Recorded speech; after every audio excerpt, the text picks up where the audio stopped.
We are, all of us, the residents of a swiftly shrinking globe, where what was once local is fast becoming global, and our decisions and opinions resonate well beyond our own borders.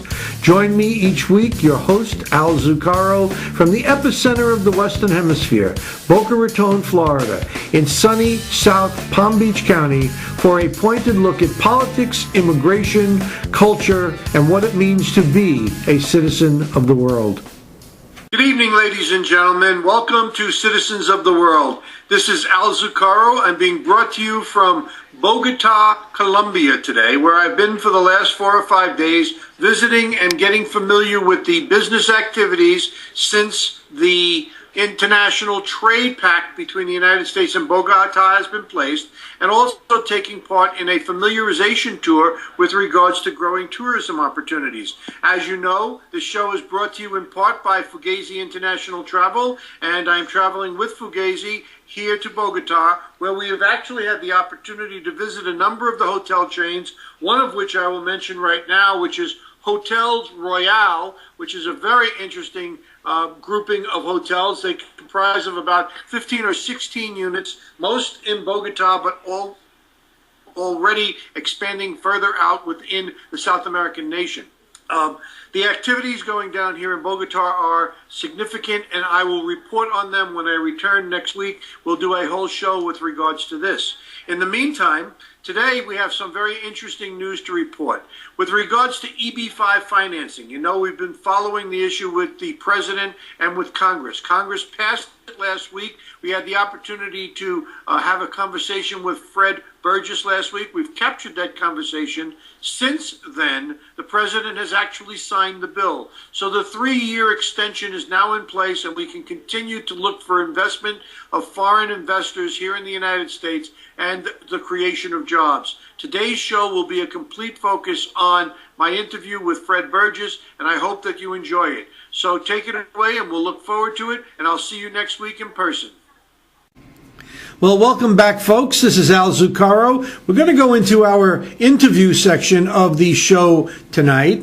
This is brought to you by www.palmbeachregionalcenter.com. That's www.palmbeachregionalcenter.com. And today we have the pleasure of having an expert in the field of EB-5 visas. We've been talking about EB-5 visas for some time now. As you know, it is a provision in the immigration law that allows foreign nationals to invest money in enterprises here in the United States, create jobs, and through that investment and job creation strategy, be eligible for permanent residency through a program known as a regional center and other methods as well. With me today is Fred Burgess. Fred Burgess is an attorney. He does a lot of work in this area of the law. But more importantly, Fred and his associates head up an organization called Exclusive Visas. They're located in Western Florida, and they've become one of the nation's leading attractors of foreign nationals to EB-5 programs and bringing that foreign capital to the United States. We're going to talk with Fred for the next few minutes and on Thursday's show as well. And Fred, thank you for taking the time, and welcome to Citizens of the World. Thank you, Al. It's a pleasure to be here.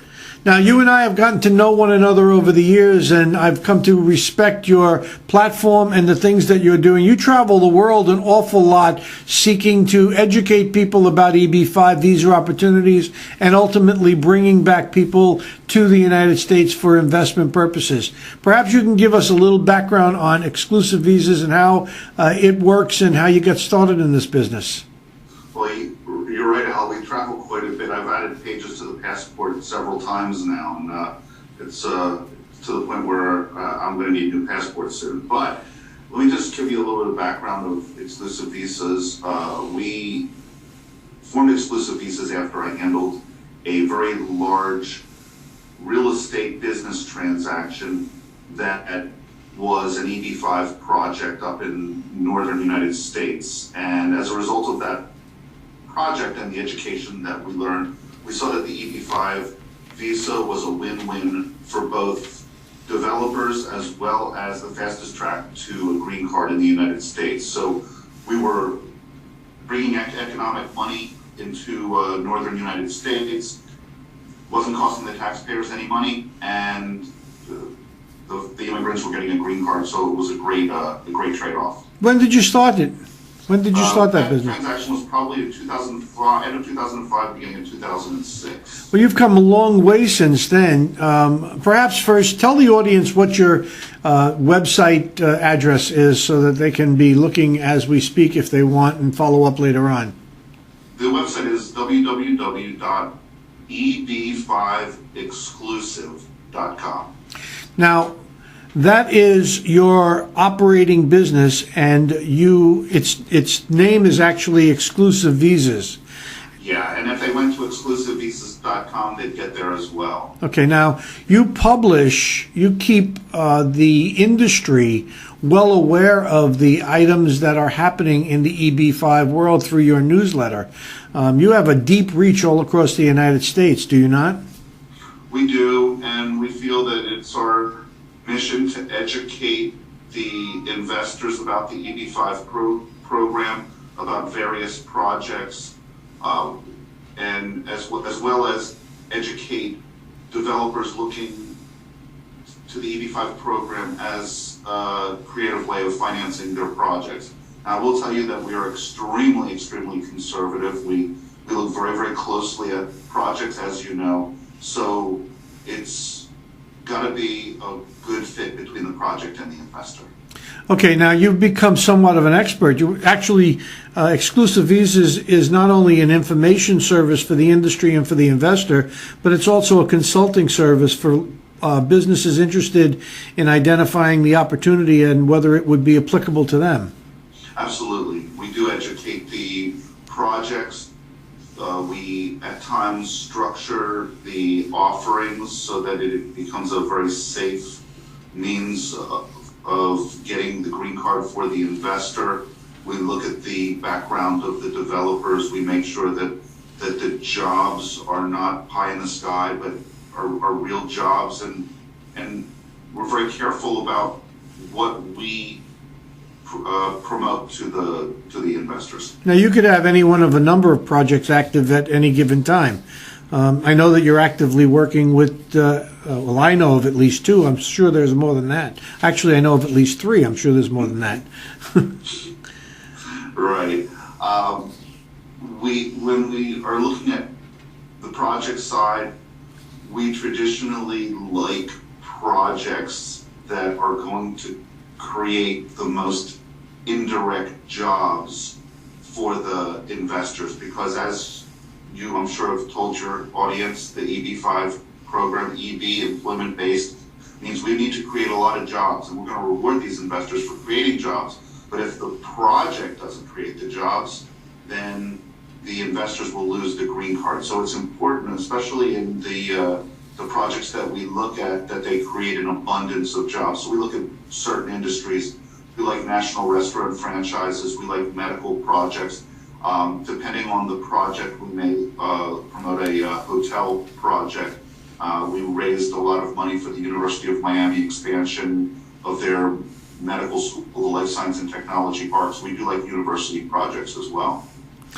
Well, you do a lot of traveling. Where are these invested? Where primarily have these investors been coming from, and where do you see them come from in the future? Primarily, the investors, the bulk of the investors come from China. I've seen statistics that say that 65-70% of the investors come from China.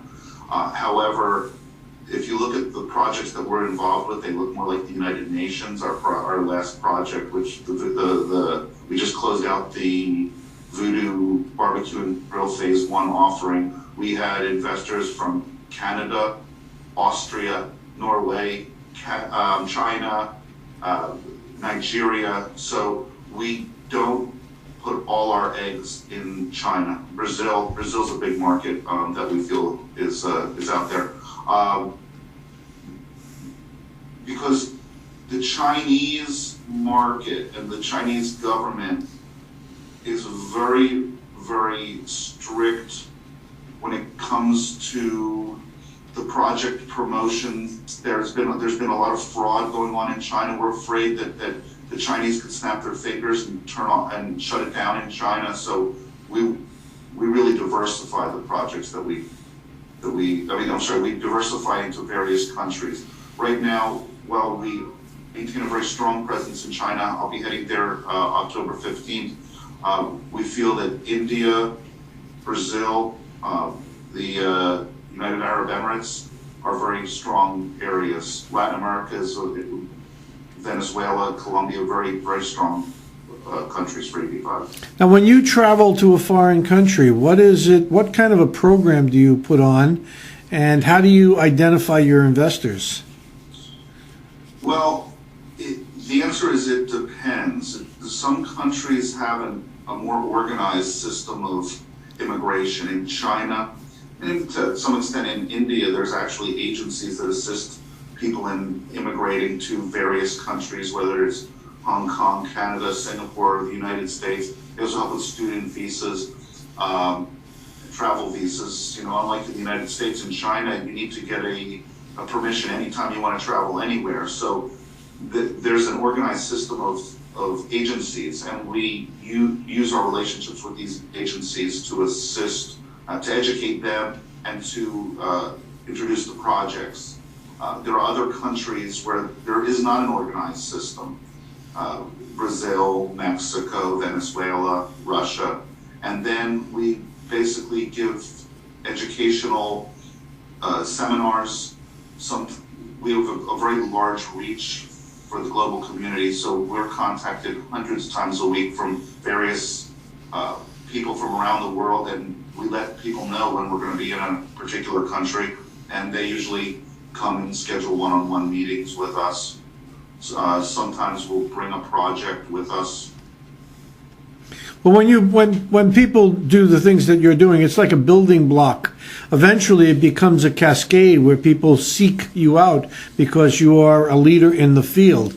Has the internet been of assistance to you in developing new client relationships? I don't think we could do it without the internet.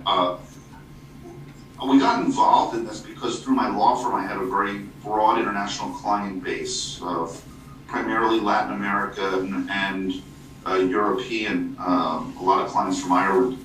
But the internet has opened the doors to us to educate so many countries, and we're very, very optimized in sending our message out.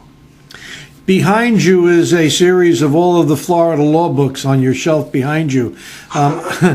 I'd like we're trying to, I want to do this in 10-minute segments, so we're coming up on a 10-minute break. So we're going to take a moment to break after this next comment, but I'd like you to think about this in terms of finishing or going into the second segment.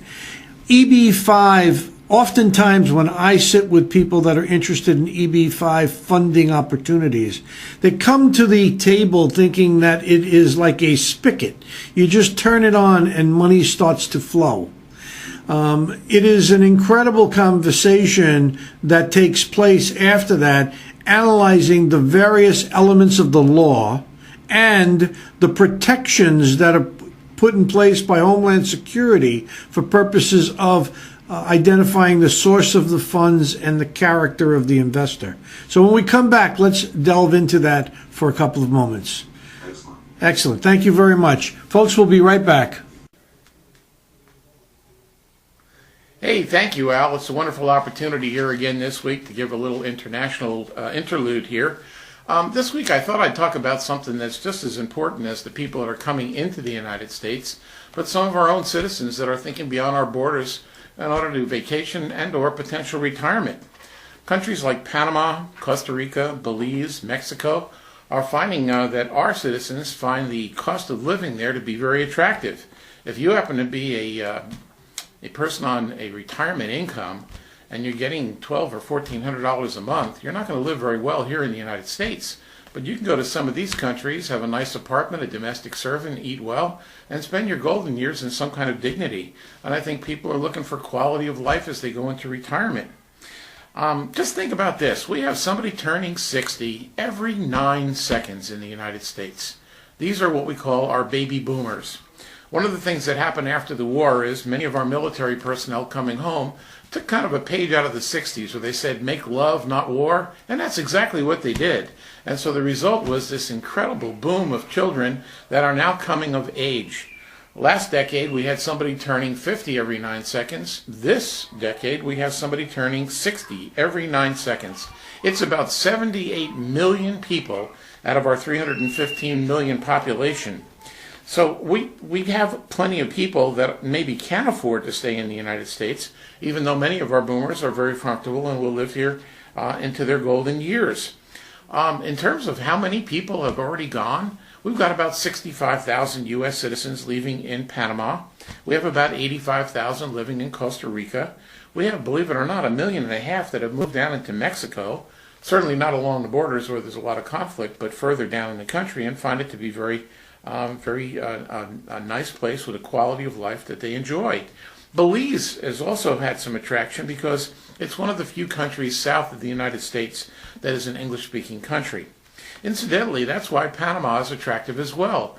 You know, for all the years that we ran the Panama Canal, most of the Panamanians had to adapt English as part of a second language. So not only do they speak Spanish, but they also speak English, and pretty much English is being used throughout the entire country, which makes it attractive for our citizens who very often are somewhat language challenged. You know, Panama's also got some real boom times coming ahead of it. They're really cutting a big new canal in. It's supposed to be finished by 2014. This is going to open up all kinds of opportunities here in Florida as well. The ports of West Palm, of Fort Lauderdale, Miami, Tampa, Jacksonville, all thinking about these goods coming in from specific countries that are going to be able to come right into the heart of the United States. You're going to have places like Savannah, New Orleans, also gearing up for the volume of business that's coming in. But when we're talking about boomers are looking for a couple of things. Number one, they want a place that has a lot of recreation, and they're also concerned about health care. And it's kind of interesting that Johns Hopkins decided to put a hospital in Panama, and conceivably taking U.S. healthcare plans. So we've really paved an opportunity for people to go to pristine countries. I mean, one of their new adventures over the last several years, instead of slashing and burning their tropical forests, they're now doing ecotourism.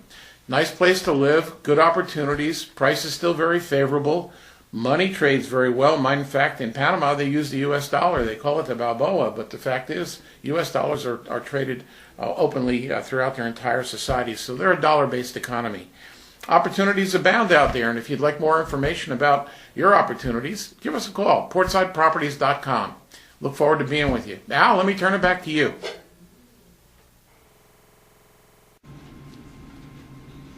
Well, welcome back, folks. As you know, we're having an interview with Fred Burgess from Exclusive Visas. Fred is a lawyer. He's located in Weston, Florida. He travels the world to the point where he needs a new passport for the amount of entries that he's made around the world. And he is very deeply involved in identifying investors and helping to fund companies here in the United States with foreign domestic investment that create jobs and produce opportunity for the investor to become a permanent resident. Fred, and as we ended up the first half of the interview, we talked about how investors think that this is spigot and money how the companies often come to the table thinking that it's a spigot and you turn it on and money starts to flow. You and I know how complex that relationship actually is. It touches immigration law, it touches transactional law, and it touches securities law. Can you give an overview of the interaction and the difficulties that companies will face moving in this direction and trying to identify this as an opportunity? Absolutely, Al. You're right. There's a perception that there's a line around the block of investors that want to give you $500,000 or give these projects $500,000. My partner Joe Sloboda and I, we joke. People think that we've got like a steamer chest full of investors in our back of our office, and we just pull out a couple and bring them into a project. It couldn't be further from the truth. The point, to start from point A, where you have an idea that that a project wants to explore EB5 funding, to Z, where you actually are getting the funding from the foreign investors, is a very complex, frustrating sometimes, but very rewarding at the end of the day. The one thing that most projects don't understand is they think that once they announce their project or put up a website that they're going to be swamped with investors, and that's really not the case. So through exclusive visas and through the law firm, the Burgess Law Firm, we will help projects structure their offering. And when we talk about an offering, it's they're usually set up as limited partnerships with the investors becoming limited partners. There's a general partner involved. There's a private placement memorandum, a securities agreement, and generally a loan agreement between the investors and the project. And so, and at plus, there's a EB5 business plan that is very involved, sometimes I've seen them hundreds of pages, as well as an economist who tells you how many direct and indirect jobs you're going to create. So there's a lot of pieces to this little EB5 puzzle. And at the end of the day, once you have your offering, and if you try to do this regional center yourself, you can be waiting for upwards of a year. So it is sometimes a very frustrating endeavor. There are a lot of projects, however, these days that are going into existing regional centers, and that is a very good benefit for projects if it fits well with the existing regional center. But at the end of the day, you still have to create this set of offering documents that will be filed with the U.S. government and must be compliant with the SEC. Go ahead. That's the easy part. The hard part is coming up with the marketing plan, the promotions, and how the project's going to get their message to the overseas investor.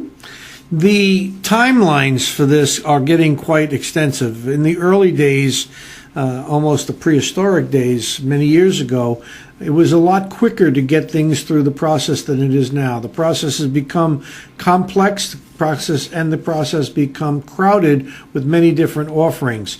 I like to demonstrate to the people that I talk to that they're probably a year to 2 years out from the time they make the decision to explore to the time that they would possibly see the first investor's dollar reach their operating accounts. I think that's a good projection. Your experience support that? Are we talking, Al? If they want to start their own regional center. If somebody decides to form their own regional center? Yes. And then they have a project, I think that's realistic. We've seen projects that have taken upwards of 2 years, and we've seen a lot of promises being made by different foreign agencies to these projects. There's a lot of promises being made, especially out of China, that may not, in actuality, be reality as far as what certain Chinese investor agencies can deliver. If you talked about the alternative, and the alternative is to find an existing regional center that can host a project. Now, the confines of that are geographic and industry related. Correct. I can elaborate on it, but I'd like you to elaborate on it if you would. Absolutely. A regional center is approved by the U.S. government to create jobs within a particular geographic area. However, when that regional center gets permission from the USCIS, they submit certain business plans with regard to the industries that are likely to create these abundance of jobs. So if, for example, if a regional center is approved for hospitals, restaurants, and hotels, those are the only types of projects that regional center can host. There are certain regional centers that got approved in the earlier days that have many, many industry sectors that are available. But these days, if somebody today is going to try to get their own regional center, it's very unlikely that they're going to get more than 3 or 4 industry sectors approved. So in my opinion, it's a very good idea if you can structure an arrangement with an existing regional center that you want to bring your project to, and that regional center is approved for your industry sector and geography. It works out wonderfully. However, there are areas around the country where that option's not available. In Florida, we actually are lucky because we do have several regional centers that will host and sponsor projects. But many areas of the country, they're not available. For example, the other day, a prospective project came to me. They were looking to raise money for hydroponic farming in Texas, and we assisted them in looking at various regional centers in Texas. There really wasn't an option because that's kind of a unique type of industry sector. So they'll have to either do what's called a direct investment, where they have to create all the jobs themselves, 10 jobs for each investor, and allow the investor to actively manage the company, or they'll have to form their own regional center. The overlap between transactional law, forming the company, et cetera, immigration law, vetting the investor from a good moral character point of view and source of funds point of view, and securities law to protect the investor is sort of a nebulous relationship at this point in time. The future seems to indicate that it's going to get a little tighter in terms of broker-dealers following the SEC laws more tightly, even though we're dealing with foreign nationals, etc. Is that the trend, and is Homeland Security, the agency, best tooled or equipped to handle this investment visa strategy? I think nobody envisioned this type of program, which kind of marries immigration with small securities offerings, and it creates its own headaches. But the answer is yes. It's being looked at much more carefully these days, and the projects have to be careful about how they promote their projects and how they use various finders. Excuse me. There is a national organization that helps to bring these issues forward and educate Congress to the benefits of this program. They meet on a regular basis. You're a member of that organization. Why don't you tell us a little bit about that? USA. Sorry? Invest in the USA, II USA. And absolutely, they are educating both the USCIS as well as the SEC. the regional center concept was born in 1993, and it was put into a pilot program. In the last few minutes that we have, that pilot program here in 2012 is still a pilot program, and a bill is on the president's desk now to sign to extend it for another 3 years. Will it ever get codified? Well, it'll be extended another 3 years, and it would be great if it would become permanent, because then we'd have USCIS actually implementing strict written guidelines for the projects, because a lot of the decisions that come out of USCIS are very inconsistent. We have issues right now with projects that rely on their tenants to create jobs, and USCIS has taken a very hardline stance and has made it very difficult for projects like shopping centers, office buildings and such to raise capital. And if there was a permanency, I think that the resources would be utilized to create these guidelines, because right now there really is a lot of inconsistent decisions at USCIS. Leading to lawsuits. Leading to lawsuits, unfortunately. Unfortunately. And that's why we favor exclusive visas, small, simple projects where all the jobs are created at the project, that projects that don't have to rely on their tenants to create jobs and what have you. Well, Fred, thank you very much for taking the time and offering us an overview. Perhaps you'll tell the audience what your contact information is, so if they want to follow up, they can. I will. Let me just tell you that we will be in China from October 15th through October 27th, and then we will be in India from October 27th through November 1st. So if anybody happens to be watching this overseas and wants to speak to us and meet us personally, please call. My email address is fred@exclusivevisas.com. That's fred@exclusivevisas.com, and our phone number is in the United States, area code 954-727-9800. Again, thank you, Fred. Say hello to Joe. Safe travels. You're going to be out of the country for almost a whole month. Thanks, Alan, and thank you very much, and thank you for the ability to participate in your show. We'll talk to you very soon. Thank you. Okay, thank you, Fred.